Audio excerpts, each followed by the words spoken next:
Beaucoup d'Africains pensent que l'Europe c'est l'Eldorado, alors que c'est bien l'Afrique l'Eldorado. C'est d'ailleurs ce qu'a découvert César Akele, jeune Ivoirien qui a quitté l'Europe pour rentrer en Afrique, plus précisément en Côte d'Ivoire, dans l'objectif de lancer un business de lavage auto. Ce lavage auto, digne des plus grands lavages auto européens, a débuté petit et s'est agrandi au fur et à mesure.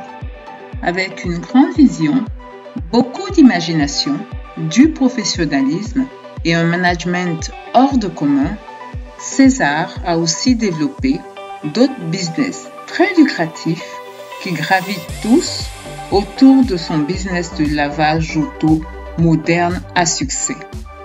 Allons vers ce jeune entrepreneur qui va en inspirer beaucoup parmi nous. Bonjour monsieur. Bonjour madame. Et félicitations pour ce que vous faites pour ce très bel établissement.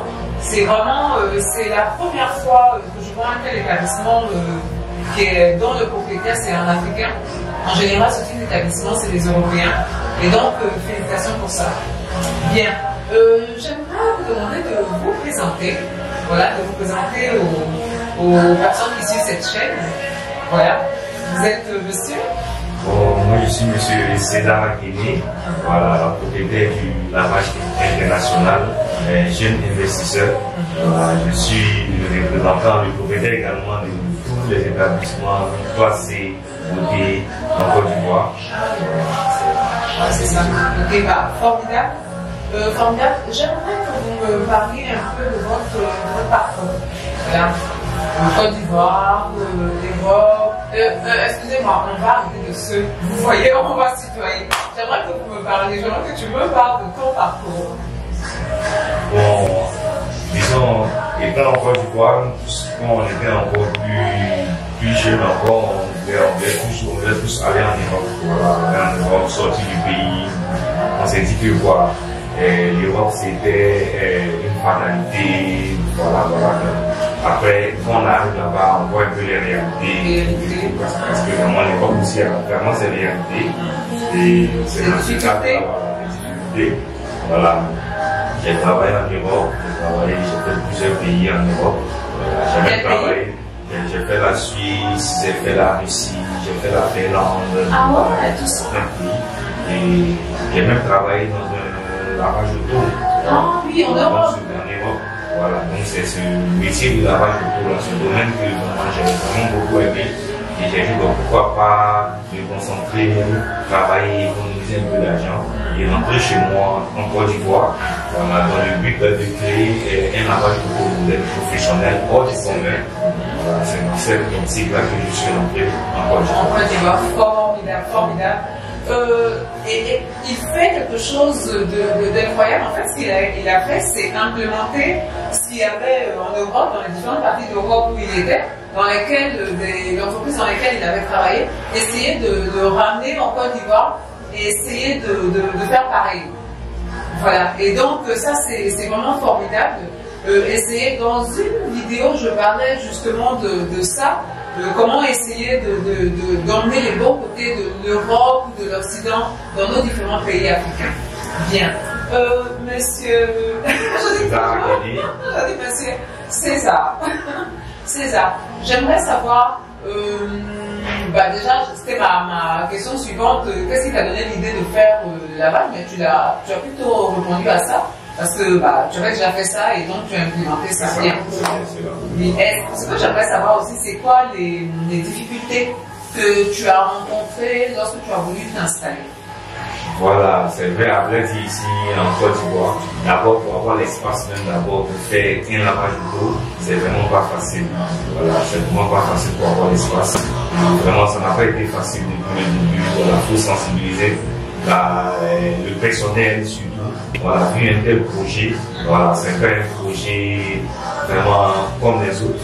Voilà, il faut d'abord changer. Bien sûr, évidemment, je travaille ici avec des Africains, des Ivoiriens, des jeunes Ivoiriens comme moi. Donc, il faut d'abord changer la mentalité. La mentalité, le mindset. Voilà, la mentalité d'abord, parce que vraiment, mon projet est typiquement européen. Voilà, on se retrouve ici dans un cadre où on parle plusieurs langues. Voilà, on parle le français, on parle l'anglais, on parle l'espagnol, l'italien. Pour quelqu'un qui quitte en Espagne, qui vient en Côte d'Ivoire, qui ne parle pas le français, qui se retrouve sur la voie internationale, c'est de tout, il peut parler l'espagnol avec plusieurs personnes ici. Donc c'est vraiment, ça n'a pas été vraiment facile de changer la mentalité vraiment avec des personnes avec qui on travaille. Mais après, je pense que par la grâce de Dieu, aujourd'hui, ils ont tous compris qu'il y a un personnel vraiment formidable. Vraiment formidable. Vraiment qui me comprend, avec qui on essaie d'avancer ensemble. Vous avez la même vision. On a la même vision, voilà, qui sont de cœur avec moi. D'accord, pour que l'entreprise puisse aller de l'avant. Donc, vous pouvez dire que le succès de votre entreprise, c'est vraiment le personnel. C'est le personnel que vous avez réussi à former, à qui vous avez réussi à impliquer votre vision pour aller dans le même sens. C'est ça. Parce qu'une telle vision sans le personnel adéquat, c'est vraiment difficile. Voilà, tu peux mettre tout ce que tu veux dans une entreprise de ce genre. Voilà, même faire le multimage, même mettre toutes sortes de matériaux, de machines. Mais si le personnel qui doit gérer ta clientèle, communiquer avec ta clientèle, prendre soin de ta clientèle depuis son arrivée jusqu'à la fin de sa prestation, si le personnel n'est pas adéquat, n'a pas la bonne façon de faire les choses, ça risque de couler. Ça risque de couler. Bien. Quand tu as commencé, est-ce que tu avais des appréhensions? Est-ce que tu avais des peurs? Non, pas du tout. Non. Moi, j'ai pas peur, vu que j'ai ma mentalité, j'ai ma vision. Voilà, on dit, nul ne croyait en ma vision, hein. Nul ne croit même toujours en ma vision, mais moi, j'ai ma vision et je crois en ma vision. Voilà, c'est ce qui me donne la force de toujours aller de l'avant, de toujours prospérer. Voilà, de la première année à la 6e année, chaque année, il y a eu un changement au niveau de travail. Voilà, les clients, même vraiment, ils me soutiennent, ils voient un peu tous les efforts que vraiment je fournis ici. Et vraiment, ça les encourage à toujours venir. Parce que depuis la première année jusqu'à la 6e année, vraiment, il y a eu beaucoup de changements. Il y a eu beaucoup de progression aussi. De progression. Ok, c'est formidable.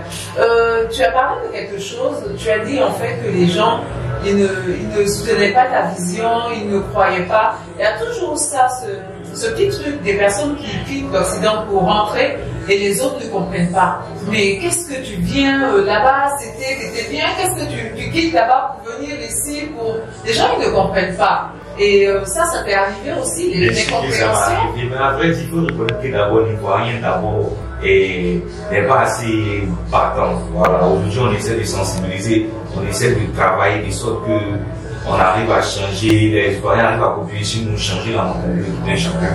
D'abord, il faut d'abord croire en soi. Aujourd'hui, quand tu veux faire quelque chose en Côte d'Ivoire, tu fais quelqu'un qui va te décourager, qui va te dire non, ceci, cela. Mais voilà, ça va pas marcher. Ça va pas marcher. Ça, les Ivoiriens comprennent pas. Voilà. Peut-être que, bon, je prends un exemple pour quelqu'un qui vend de la banane. Voilà. Peut-être que toi, tu veux aussi vendre de la banane. Certes, tu as ton projet de banane. Peut-être que tu veux professionnaliser la vente de banane. Voilà. Et ta vision, ton ami ne sait pas comment est-ce que tu peux la professionnaliser. Et quand il te dit non, c'est pas bon, il ne fait pas ça, automatiquement tu te décourages. C'est comme ça un peu la mentalité des gens ici. Moi, quand je veux établir un projet, j'essaie de le faire différent des autres. Un projet hors du commun. De manière très professionnelle. Dans le but que vraiment tous les clients se retrouvent au sein de l'entreprise. Ok, formidable. Vraiment, vous dites beaucoup de bonnes choses. Pour toutes les personnes qui veulent vous suivre, vous dites vraiment beaucoup de bonnes choses. Et j'aimerais savoir, quand vous avez lancé le projet, est-ce qu'automatiquement la clientèle a répondu, les gens sont venus pour voir un peu ce que vous faites? Parce que c'est un secteur qui est très concurrentiel. Il y a beaucoup. J'ai pris quand je venais là, j'ai vu le nombre de personnes, ça n'a rien à voir avec ce que vous faites, mais n'empêche que c'est toujours du lavage. Voilà. Est-ce que ça ne vous... quand vous avez fait pour pouvoir répondre à ça, pouvoir faire face à ça, le fait que ce soit un secteur où c'est très concurrentiel, il y a beaucoup de monde déjà. Voilà, déjà, c'est vrai, on s'est dit quoi, vu qu'il y a beaucoup de lavage dans la zone, voilà, nous on essaie de donner un service différent. Voilà, un service différent. Ici, au lavage international, vous vous retrouvez dans un cadre, un lavage moderne, où on peut déjà laver son véhicule, se coiffer les cheveux, se coiffer, voilà, prendre un petit pot, faire la manicure, prendre un petit pot, voilà, prendre une belle son déjeuner à la restauration, bien sûr, qui est au sein de ce lavage. On a aussi même le service de climatiseur auto, quelqu'un qui veut recharger le gaz et son climatiseur ou bien qui veut faire la maintenance. Peut-être que je vais y aller. On détient un appareil, un équipement professionnel pour la climatisation. Voilà. Également, on a la vidange aussi. On a la vidange aussi qu'on fait aussi au lavage international, bien sûr. On a plusieurs services. On a le massage, voilà. On a le massage du corps. J'ai vu avec la membre, voilà. La membre qui est une salle chauffante avec de la vapeur, voilà, qui sert à déstresser pour ceux qui ont des problèmes de tension, pour ceux vraiment qui ont des frissons de la fatigue. Voilà, la membre, une fois au sein de cette chambre chaude, elle vous permettra de bien transpirer. Voilà, ça va dégager tout ce qui est fatigue, tout ce qui est toxique, tout ce qui est impunité de la peau, tout ça. Quand vous sortez de la membre, en tout cas, vous obtenez automatiquement une peau de bébé. Une peau de bébé, ouais. Si vous voulez une peau de bébé, il faut venir au lavage international. Là-bas, vous aurez une peau de bébé. En tout cas, vraiment, félicitations, je dis encore félicitations. Mais on n'a pas terminé notre interview. J'aimerais que vous avez déjà fait, vous avez déjà présenté tout ce que vous faisiez au sein de votre établissement là.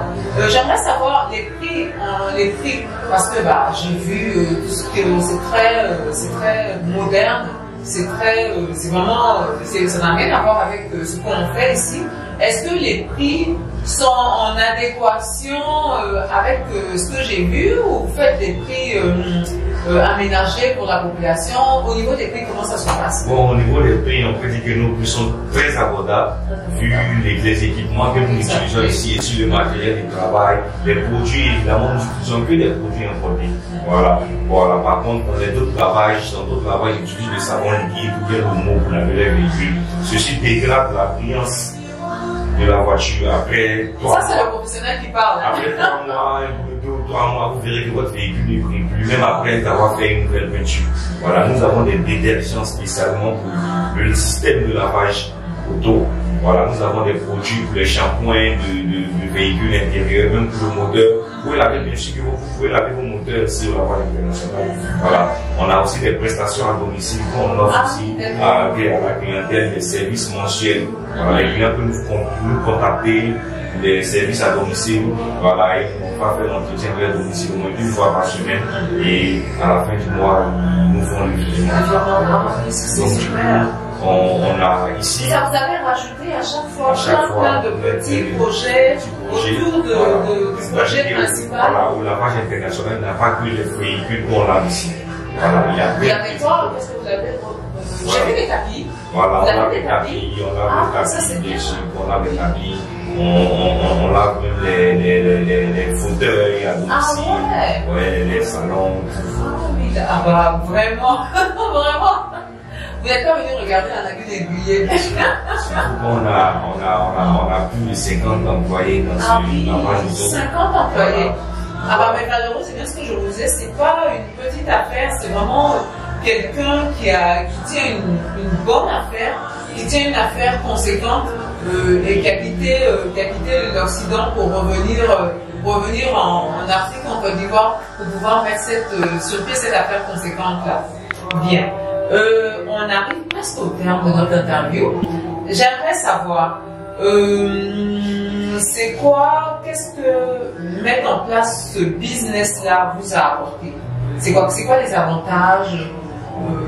Les avantages, vraiment, ce business m'a apporté beaucoup d'avantages, parce qu'au fur et à mesure, on ne finit jamais d'apprendre. On apprend beaucoup en faisant ce business produit, on se fait connaître, voilà, on arrive à communiquer avec des personnalités locales du pays.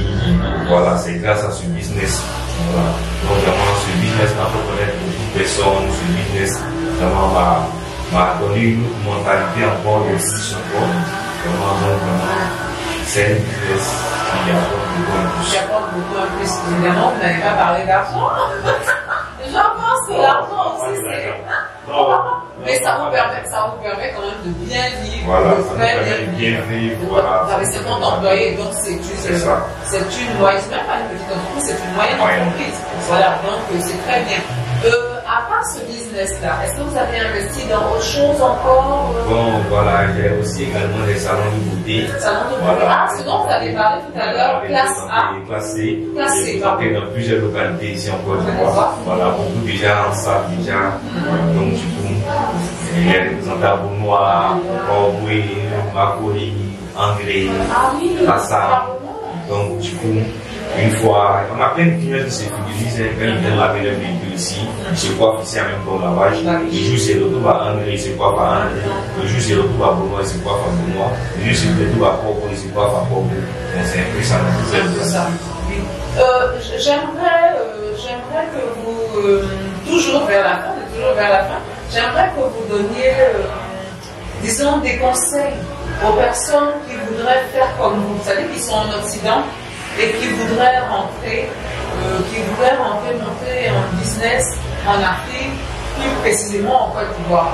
Quel conseil vous pouvez donner à ces personnes-là, ces personnes de la diaspora? Bon, je peux les conseiller de ne pas avoir peur. D'abord aussi le business, parce que beaucoup sont là-bas, ils font des projets en Côte d'Ivoire et ils confient à quelqu'un. Ça, c'est la pire des Ça, il ne faut pas le faire. Ça, il ne faut pas le faire. Il ne faut pas le faire. Il ne faut pas confier les projets à quelqu'un. Aujourd'hui, il faut savoir que le projet qui est là, personne ne peut gérer ton entreprise mieux que toi-même. Ça, d'abord, c'est quelque chose qu'il faut d'abord se mettre en tête. Une fois que tu n'es pas là, laisse tomber. C'est pas possible. Voilà. C'est une façon dont l'initiateur peut communiquer avec son client. Ce sera différent de celui qui ne sait pas comment le propriétaire a gagné ses argent pour créer ce domaine. Voilà, donc c'est pour dire que c'est là le projet, c'est rentable, mais vraiment il faut se mettre à fond. Il faut être présent, il faut se donner à fond d'abord dans ce métier pour pouvoir prospérer. Pouvoir prospérer. Bien. D'accord, formidable. Et la dernière question, pour les personnes qui hésitent, qui sont toujours de la diaspora, les personnes qui hésitent à rentrer, parce que avec tout ce qu'on entend, la corruption, le fait que le personnel c'est compliqué, le fait que les règles sont changeantes, voilà, l'environnement économique qu'on décrit quand on est à l'extérieur, difficile. Voilà. Donc ces personnes-là hésitent par rapport à tout ça aussi. Il y a la famille africaine, il y a les problèmes de la famille africaine chaque fois. Voilà. Donc par rapport à tout ça, quel est le conseil que tu pourrais donner également à ces personnes-là? Ouais, vraiment, il faut comprendre aussi que c'est compliqué, mais c'est pas impossible. C'est pas impossible. Il faut vraiment croire en soi d'abord et foncer. Parce que si vous ne croyez pas en vous, ça sera difficile. L'Afrique a ses réalités, mais au fur et à mesure, en croyant en sa volonté, en croyant en soi-même, ça amène à sensibiliser, ça amène à former même. Du moins, je peux dire que j'ai formé beaucoup de personnes ici en Côte d'Ivoire. Voilà. Grâce à moi ici, il y a plein de personnes qui me disent aujourd'hui vraiment, vous avez été pour nous vraiment une personne vraiment qui nous a apporté beaucoup de plus grâce à vous aujourd'hui, vraiment, il y a la volonté. Donc c'est de ne jamais essayer qui est le plus difficile. Mais essayer, ça apporte beaucoup de plus. C'est la chose la plus impeccable. La chose la plus impeccable. N'ayez pas peur d'échouer. Fonce et on prospère toujours. Il y a toujours quelque chose. On arrive à obtenir quelque chose. Formidable. Bien, mes valeureux, on était avec César. Vous avez vu tous les conseils qu'il nous a donnés par rapport à l'entrepreneuriat. Comme je le dis toujours, l'Afrique a beaucoup d'opportunités. L'Afrique a beaucoup d'opportunités. Évidemment, ce n'est pas toujours évident par rapport à tout ce qu'on raconte, mais l'Afrique, c'est l'Eldorado. Voilà, c'est le nouvel Eldorado. Et donc, venir s'essayer à une activité, à un business, à un investissement en Afrique, ce n'est pas jeter son temps, ce n'est pas jeter son argent, c'est quelque chose qui peut te permettre de gagner gros. Et César, même s'il n'a pas voulu dire ce qu'il gagnait, ça va très bien pour lui, ça va vraiment très bien pour lui. Donc voilà, c'est une interview qu'on a fait très rapidement comme ça, on ne se connaît pas, voilà, mais c'est vraiment quelqu'un qui a été très disponible, quelqu'un qui nous a ouvert son bureau et son aval international pour essayer de sensibiliser le maximum de personnes par rapport à l'entrepreneuriat en Afrique. Je vais vous dire, prenez soin de vous, Portez-vous bien et venez au lavage international si vous passez. Si vous passez à. Et nous, au lavage international. Venez au lavage international. Il n'y a pas mieux ailleurs. Il n'y a pas mieux ailleurs. Voilà, exactement. Venez là et à très bientôt. Bye.